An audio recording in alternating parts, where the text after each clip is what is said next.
আসসালামু আলাইকুম। আপনারা দেখছেন নাটোরের বোম্বাই কচুর জমি। ভাই, বোম্বাই কচু তো অনেক ভাইরা কমেন্ট করেন যে ভাই এর লতি কী পরিমাণ হয়। লতি আসলে আমি কি কবে জমি আইসি, দেখেন আজকে ভিডিও দেখাচ্ছি। আমার এই জমির থেকে লতি কাটা হচ্ছে। এই লতি আল্লাহ রহমতের জমিতে লতি ছেড়া আর অন্য কোনো কিছু দেখতে পাবেন না। দেখেন এই যে লতি কাটিচ্ছে, দেখেন এই জমিটা আমার 1.5 বিঘে জমি। 1 বিঘে 6 মণ করে কই আমি 8 মণ লতি হয়ে যাবে আল্লাহর রহমতে। এত পরিমাণ আল্লাহ লতি দিছে, আল্লাহ নিজ হাতে দিছে, তাই এরকম আবাদ জমি হয়েছে।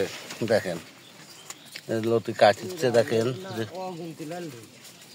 কি পরিমাণ লতি জমির মধ্যে।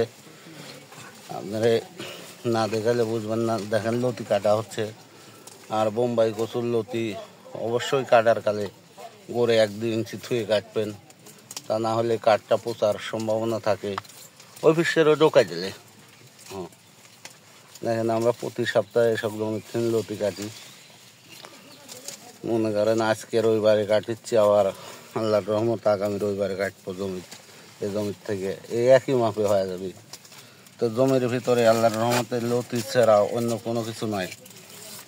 দেখেন এক জায়গাত না, গোটা জমিটাতে আপনার দেখাই যে কি পরিমাণ লতি, কত সুন্দর মোটা লতি হয়েছে। দেখেন, তো চ্যানেলটা ভালো লাগলে শেয়ার, লাইক, কমেন্ট করবেন সবাই। দেখেন গোটা জমি জাতি লতি ছাড়া আল্লাহর রহমতে কোনো কিছু নাই এই জমির ভিতর। দেখেন যে কোনো জায়গার থেকে কোনো জায়গার লতির কমতি নাই। দেখেন একটা করে লতি কচুটা কিন্তু 2 মাস 10 দিন হয়েছে লাগানোর বয়স।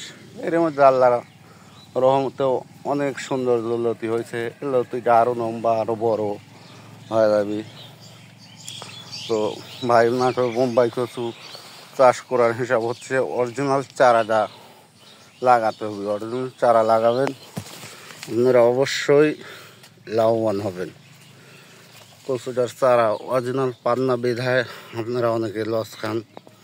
তো নাটোরের বোম্বাই কচু লাগানোর সময় ভাই অনেকে জিজ্ঞেস করেন, এখন আর সময় নাই। এটা কার্তিক মাসের থেকে চৈত্র মাস পর্যন্ত লাগান যায়। আপনারা এখন লাগায় লস খাবেন। এই কারণে যদি অনেকের কাছে ফোন দিবেন চারা তারা বিক্রি করবি, আমরা এখন চারা বিক্রি করি না। চারা বিক্রি বাদ আমরা আবার কার্তিক মাসের থেকে শুরু করব। চৈত্র মাস পর্যন্ত আমরা চারা বিক্রি করি। আসসালামু আলাইকুম।